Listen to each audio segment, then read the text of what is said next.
এক ভয়াবহ ছবি আজি আপোনালোকক আমি দেখুৱাবলৈ চেষ্টা কৰিম। মই প্ৰথমতে কেমেৰা পাৰ্চন প্ৰশান্তক মই দেখুৱাবলৈ কৈছোঁ। যিফালে আমাৰ কেমেৰা দেখিছে আমি আপোনালোকক দেখুৱাইছোঁ যে সেই দিশে লাহে লাহে ইতিমধ্যে সন্দেহজনক লোকৰ বসতিস্থল ইতিমধ্যে হৈ আহিছে। আৰু এই যিটো জেগাত আমি উপস্থিত আছোঁ এই জেগাটো হ'ল গোলাঘাট জিলাৰ ১ নং কৈৱৰ্ত আৰু মইনাপাৰ আৰু ১ নং কৈৱৰ্তৰ এটা সীমা। আৰু এই সীমাটো ইতিমধ্যে অবৈধ নাগৰিকেৰে লাহে লাহে ভৰিবলৈ আৰম্ভ কৰিছে। আপোনালোকৰ ছ'চাইটিখনৰ নামটো কি আছিলে? Dhansiri collective cooperative farming society limited. কেতিয়াৰ পৰা হৈছিলে এখন? আপোনাৰ 64 পৰা আছে। 64 পৰা আছে।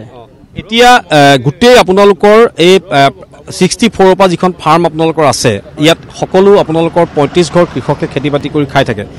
এতিয়া আপোনালোকক ইয়াৰ পৰা এক প্ৰকাৰ উচ্ছেদ কৰাৰ এটা ষড়যন্ত্ৰ আৰম্ভ হৈছে। কোনে কৰিছে? সেইটো আমাৰ এইটো ইমতিয়াজ আহমেদ যিজন মইনাপাৰ, তেওঁ সংগঠনৰ নাম কয়। কেইবাটাও সংগঠনৰ নাম কৰি পেলাই তেওঁ চলি থাকে। এই তেওঁ গৰিয়ামৰীয়া সংগঠনো কয় আমচু। তাৰ পাছতে আপোনাৰ এই অসমীয়া যুৱ মঞ্চ বুলি তাত সোমাইছে। আৰু তেওঁ মানে কি হ'ল টকা ডিমাণ্ড কৰে। 40 লাখ টকালৈকে ডিমাণ্ড কৰে। তেওঁ মানে কি হ'ল আমি এটা ফিচাৰী খান্দিছিলোঁ।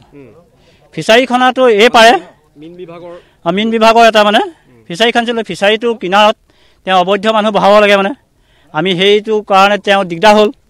আৰু তেওঁ কি কৰিলে আমাৰ 22 বছৰৰ ৰাস্তা আহিছিলে পইচা এইটো আপোনাৰ পথ অভয়বাবু পুলিবৰ সেই টকাটো অহা গম পাই এতিয়া পইচা ডিমাণ্ড কৰিছে আপোনাৰ 40 লাখ। আৰু লগতে তেওঁ কৈছে যে আমাৰো আৰু ভাগ আছে। এজন কয় আছাম টক্সৰ কথা কয়, উকিলৰ কথা কয়। আৰু এজন তেওঁ বোলে মানে এই এজনে টকা পইচা ফাইনেন্সৰ সহায় কৰি আছে বুলি কয়। আৰু তেওঁ মানে এজন এই মৰঙী চাৰ্কুলৰ বিভাস তেওঁ লগত এইখিনি কাম কৰি আছে। বিভাস শইকীয়া SK কানু গগৈ।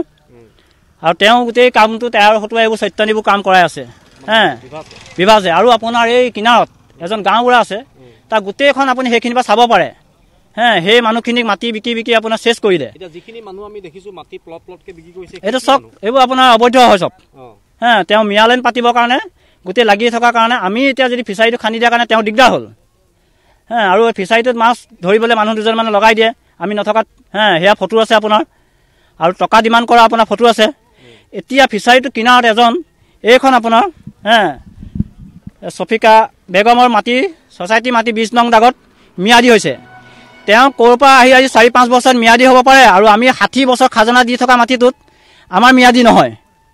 এইখিনি চব বিভাজ আৰু মানে ম্যাদী নহয় বুলি কয়। তেওঁ কয় যে আমাৰ এইটো বিশ্বজিৎ ফুকনে বন্ধ কৰি থৈছে বুলি কয়। তেওঁ নিজে কৈছে মই ম্যাদী কৰাটো বোলে বন্ধ কৰি থৈছে বিশ্বজিৎ ফুকনৰ বোলে।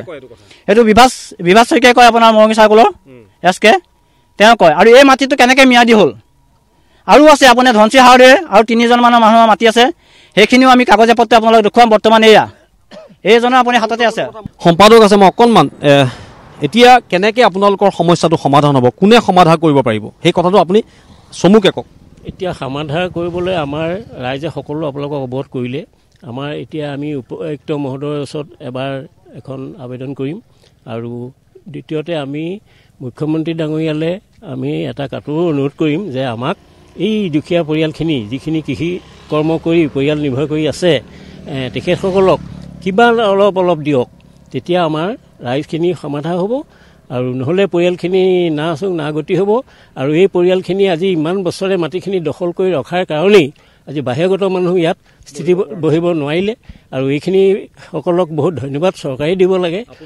মোৰ নাম শ্ৰী অতুল কাকতি। খুব গুৰুত্বপূৰ্ণ কথা। 35টা পৰিয়ালে ইয়াত 96 বিঘা মাটিত কৃষি কৰ্ম কৰি তেখেতসকলে চলি আছে 60-70 বছৰ ধৰি, যাৰ কাৰণে অবৈধ নাগৰিকৰ বসতিস্থল নহ'ল। কিন্তু শেহতীয়াভাৱে চক্ৰ বিষয়া কাৰ্যালয় মৰঙী চক্ৰ বিষয়া কাৰ্যালয় SK বিভাস শইকীয়াৰ নেতৃত্বত ইয়াত এখন মিয়া লেন গঠন কৰাৰ এটা পৰিকল্পনা চলিছে। গতিকে মুখ্যমন্ত্ৰীক আহ্বান জনাইছে, জিলা আয়ুক্তক আহ্বান জনাইছে, শীঘ্ৰে যদি ইয়াৰ এটা সমাধান সূত্ৰ নকৰে তেতিয়াহ'লে হয়তো এই মাটিখিনি চৰকাৰীকৰণ কৰাৰ ষড়যন্ত্ৰ ইতিমধ্যে অব্যাহত আছে। চৰকাৰীকৰণ কৰিলে এইসকল কৃষক ইয়াৰ পৰা উঠিব লাগিব। দিগন্ত আপোনাক ধন্যবাদ জনাইছোঁ।